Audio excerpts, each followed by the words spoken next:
Voltamos a estar consigo em mais um Bíblia Fala nesta manhã de quinta-feira. Estamos quase a aproximar-nos do fim desta semana, mas o tema é sempre muito importante e nós temos tanta coisa para dizer sobre o Espírito Santo que temos mesmo que voltar com o Bíblia Fala para que você nos acompanhe e também possa assim aperceber-se de coisas simples mas profundas que a Bíblia nos deixa. Ontem nós estivemos a falar de algumas condições que nós precisamos para receber o Espírito Santo. Não completamos tudo o que poderíamos dizer. Vamos voltar outra vez a este assunto, mas antes eu queria convidá-lo, assim que está desse lado, a abrir a sua Bíblia em Atos capítulo 5 para lermos o versículo 32. Vamos juntos ao livro de Atos, vamos abrir no capítulo 5 e lermos o versículo 32, que diz: "E nós somos testemunhas destas coisas, e bem assim o Espírito Santo que Deus deu àqueles que lhe obedecem." Pedro, tal como eu disse, nós não acabámos ontem tudo sobre o que são as condições para podermos receber o Espírito Santo. Podemos talvez encontrar mais informação na Bíblia sobre este aspecto.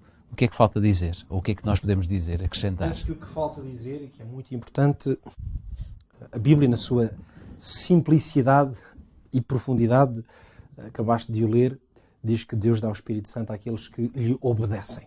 Isso. E a condição que nós vamos explorar aqui é precisamente este conceito de que a obediência faz parte das condições que criam a oportunidade e o contexto no qual o Espírito Santo age e trabalha na nossa vida. Obediência. Talvez para isso seja interessante aqui tentar definir melhor o que é obedecer. Eu penso que há duas ideias que são como que os pilares fundadores do ato de obedecer a Deus ou até seja a quem for.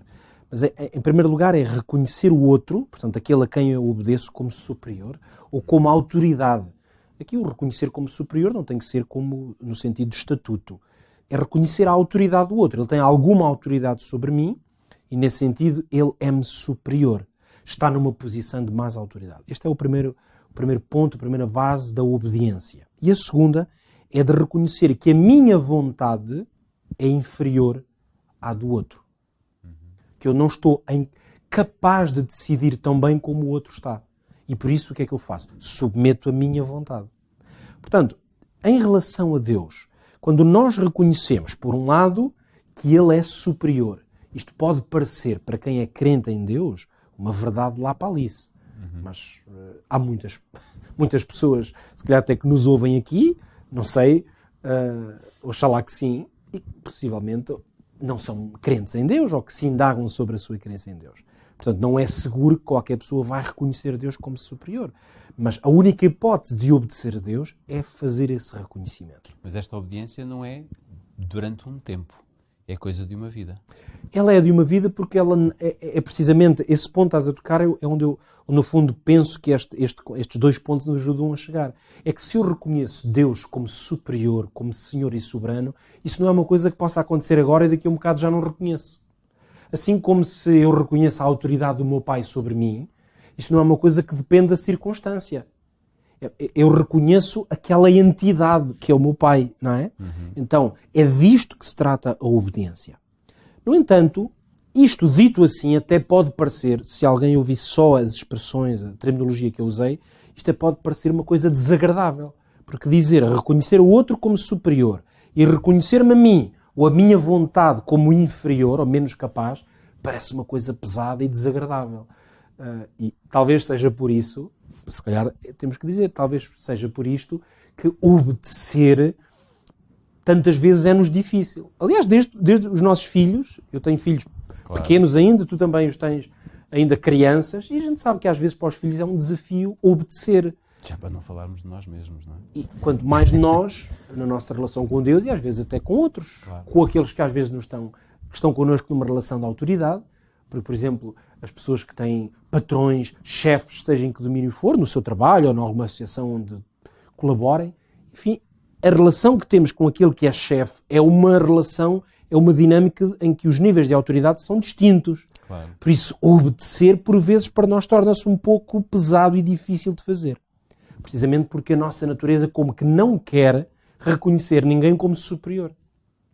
Talvez por isso os nossos filhos, especialmente numa certa fase da vida, na adolescência, ou quando eles começam a ganhar uma dimensão de si mesmos e da sua própria vontade, parece que ainda é-lhes mais difícil obedecer. Precisamente porque o reconhecimento da autoridade do outro é aí que está o problema. O problema muitas vezes não está na ordem. Já estamos aqui quase num programa familiar, mas isto vai chegar ao ponto onde queremos. Muitas vezes eu dou uma ordem a um filho, e eu tenho um filho adolescente, sei o que é isto. Eu sei que muitas vezes a questão para ele não é exatamente aquela ordem que eu lhe dei, ou ele achar que sabe melhor. Tem mais a ver com uma espécie de luta superior àquela pequena questão, tem mais a ver com a ideia de quem é que tem autoridade. E é por isso que a obediência parece muitas vezes para nós seres humanos, em muitas fases da nossa vida, algo de difícil, de não natural ou de desagradável. Como é que este problema se resolve em termos do ensino bíblico? É que a Bíblia explica, ensina e mostra porquê. Que a verdadeira obediência é um ato de amor. E aqui é que está a essência da obediência bíblica e a razão pela qual, quando alguém entra numa dinâmica de obediência, recebe o Espírito Santo. Não é porque se tornou um pobrezinho, submisso, que, bom, olha, é obrigado, não gosta, mas ok, vou fazer a vontade de Deus. Esta não é a dinâmica da obediência bíblica. Quando se ama, obedece naturalmente. Obedecemos como em resposta a uma dinâmica ou uma relação de amor. E então aquelas duas frases, reconhecer o outro como superior ou a autoridade do outro e reconhecer a minha vontade como inferior, torna-se uma coisa que me é agradável. Porque eu amo tanto o meu Deus, o meu Senhor e meu Criador. Talvez relembrar aqui algumas palavras da Bíblia que nos ajudem a ilustrar isto, ou melhor, a mostrar que eu estou a chegar a esta conclusão, mas não é no vazio, não é? Claro. Porque a Bíblia é que diz isto. O próprio Jesus dizia, se alguém me ama, guardará a minha palavra. Isto está em João no capítulo 14. No 15 ele também diz, se alguém me ama, guardará os meus mandamentos. Claro. Quer dizer, a obediência, expressa na ideia de guardar a palavra, guardar os mandamentos, Jesus coloca num contexto de amor. Quando essa dinâmica de amor existe, então a obediência torna-se uma consequência.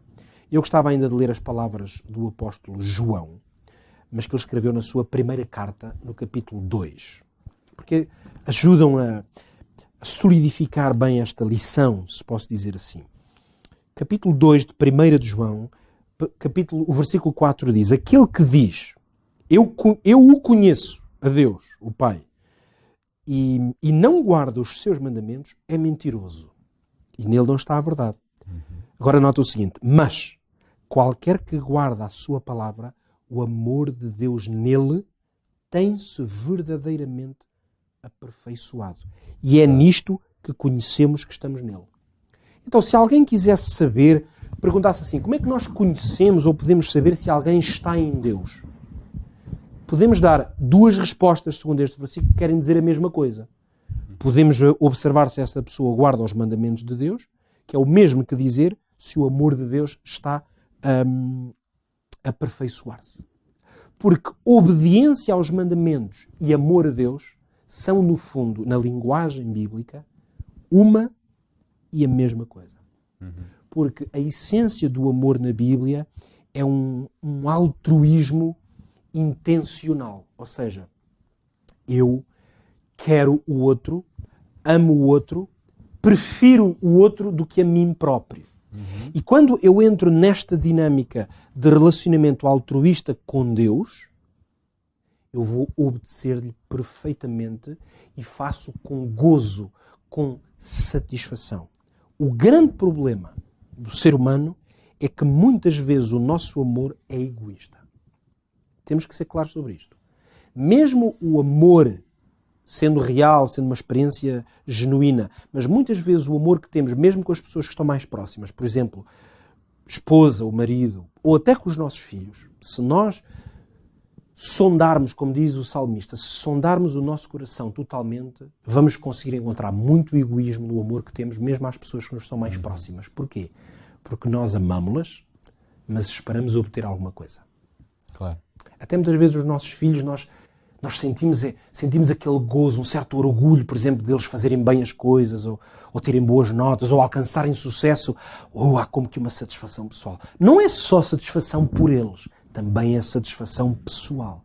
Claro. Porque é muito difícil ao ser humano entrar numa relação com outro sem ter algum interesse que seja. Essa dinâmica nós chamamos-lhe egoísmo. Mas o amor de Deus, aquele amor AHP, como já com certeza muitos de nós ouvimos falar, que é aquele amor de natureza divina, que é incondicional, ele não depende de eu satisfazer a minha vontade para amar. Claro. Senão Deus nem nunca nos tinha criado, porque Ele só arranjou problemas para si próprio ao nos ter criado. Isso. Mas Ele criou-nos na mesma. Esse é que é o exemplo máximo do que é esse amor totalmente altruísta. Quando eu entro com Deus numa dinâmica deste tipo de relacionamento, eu obedeço-lhe, ou seja, eu reconheço-lhe a sua autoridade e percebo que a minha vontade é muito inferior à dele, mas nota, Jorge, fico satisfeito com isso. Eu digo, claro, que maravilha que eu tenha alguém que sabe melhor do que eu, que é melhor para mim, e que tem a autoridade para fazer por mim aquilo que eu não sou capaz. Quando eu entendo e sou capaz de discernir isto, eu digo, ó Senhor, dá-me o teu Espírito para eu conseguir fazer isto. E aí o Espírito vem. Por isso é que a obediência é uma condição para receber o Espírito. Não deixe de ser obediente a Deus, porque, afinal de contas, é o melhor caminho que nós temos para nós podermos alcançar essa presença constante do Espírito Santo na nossa vida. Eu termino mesmo dizendo-lhe que Deus promete fazer em nós tudo aquilo que está escrito na Bíblia se nós nos submetermos a Ele. E Paulo escreveu em Filipenses capítulo 1, versículo 6, que tendo por certo isto mesmo, que aquele que em vós começou a boa obra, Ele vai continuar a aperfeiçoá-la até ao dia de Jesus Cristo. Que seja este o seu princípio de vida e que neste dia, ao longo deste dia, você possa caminhar requerendo de Deus a presença do Espírito Santo na sua vida. Tenha um ótimo dia. Nós voltamos amanhã neste mesmo horário, aqui na RCS. Fique bem.